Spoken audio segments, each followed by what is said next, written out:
Hello, bachcho. Let's read this question. So this question says a solid sphere is in the rolling motion.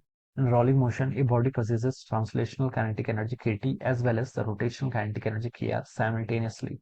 The ratio of kT to the kT plus kr for the sphere is, ठीक है, आपको क्या बताना है, ratios बताना है यहाँ पर किसका, काइनेटिक एनर्जीज का। ऑलराइट, तो चलिए बच्चों इस क्वेश्चन को स्टार्ट करते हैं। So I am writing the concept of this question. क्या लिख सकता हूँ, देखिए काइनेटिक एनर्जीज का बेसिकली रेशियोज बताना है। ठीक है, क्वेश्चन में मेंशन कर रखा है बॉडी सॉलिड स्फीयर जो है आपका वो रोलिंग मोशन कर रहा है। क्या कर रहा है, रोलिंग मोशन। तो रोलिंग मोशन इस क्वेश्चन का की कॉन्सेप्ट आप लिख सकते हैं। ठीक है, या फिर काइनेटिक एनर्जीज भी लिख लेते हैं। कोई बॉडी देखे रोलिंग कर रही है तो उसके पास दो टाइप की काइनेटिक एनर्जी होगी। ठीक है, ट्रांसलेशनल भी होगी और रोटेशनल काइनेटिक एनर्जी, दोनों टाइप्स की काइनेटिक एनर्जीज होंगी। ठीक है, और रोलिंग की कंडीशन क्या होती है, ओमेगा आपका वी बाय आर के इक्वल होना चाहिए। Omega must be equal to V by, this is the condition for the pure rolling. ये आपकी प्योर रोलिंग की कंडीशन होती है। ठीक है, अब बच्चों देखिए ट्रांसलेशनल काइनेटिक एनर्जी को कैसे लिख सकते हैं। बॉडी के पास देखिए दो टाइप्स के मोशन होंगे ना, बॉडी के पास आपका दो टाइप्स का मोशन होगा।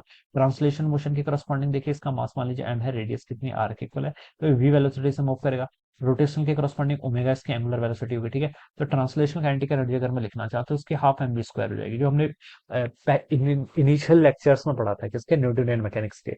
जो ट्रांसलेशन होता है, मोशन होता है, उसके करस्पॉन्डिंग जो एनर्जी होती है, वर्क फॉर एनर्जी चैप्टर में पढ़ा हुआ है, वो हाफ एम वी स्क्वायर के इक्वल होती है। ऑलराइट, और अगर हम देखिए रोटेशनल काइनेटिक एनर्जी की बात करें तो रोटेशनल काइनेटिक एनर्जी को क्वेश्चन में के आर से रिप्रेजेंट किया है। ये किसके इक्वल होती है, आपकी हाफ आई ओमेगा स्क्वायर के इक्वल। ठीक है, सेम फॉर्मुलेस होते हैं। मास की देखिए एनालॉजी होती है ना, बेसिकली यहाँ पर क्या करते हैं, एनालॉजी करते हैं। ठीक है, मास को वहां पर मोमेंट ऑफ इनर्शिया से डिफाइन कर देते थे। ठीक है, रिजिड बॉडी के केस में वी को हम किससे डिफाइन कर लेते थे, ओमेगा। वहां पर लीनियर वेलोसिटी होता था, यहाँ पर क्या हो जाता था, एंगुलर वेलोसिटी। ठीक है, ये टर्म हो जाती थी।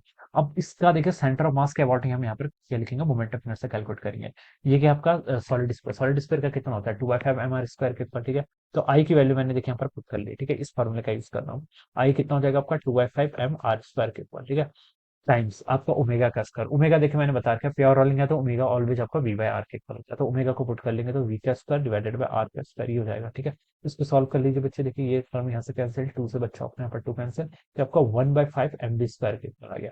This is the my rotational kinetic energy. ये क्या आ गई मेरी रोटेशनल काइनेटिक एनर्जी। ऑलराइट, अब यहाँ पर देखिए क्वेश्चन पूछ रखा है, रेशियो पूछा है, तो translational kinetic energy divided by translational plus rotational, यानी कि टोटल काइनेटिक एनर्जी हो जाएगी। ठीक है, काइनेटिक एनर्जी दो ही होंगे ना बेसिकली, तो ये कितना हो जाएगा, देखिए न्यूमरेटर में आपका हाफ एम वी स्क्वायर है, डिवाइडेड बाय देखिए half M V square plus M V square. ठीक है, इसको कॉमन कर, एम वी स्क्वायर तो आपका कॉमन हो गया, 1/2 प्लस 1/5 करेंगे तो क्या होता है आपका product divided, sorry addition divided है प्रोडक्ट। 5 + 2 7, 5 दूनी 10। ठीक है, ये हो जाएगा यहाँ से एम बी स्क्वायर से बच्चों एम बी स्क्वायर कैंसिल हो जाएगा। 1/2 इंटू 10/7 करेंगे तो यहाँ से 5/7 के इक्वल आ जाएगा। सो this must be the ratio. ठीक है, तो जो कि आपको सेकंड ऑप्शन पे गिवन किया हुआ है, तो बच्चों आंसर टू क्या होगा इस क्वेश्चन के करस्पॉन्डिंग आपका राइट आंसर हो जाएगा। Alright, so this must be the answer. So I hope you are understood this concept. All the best and thank you so much.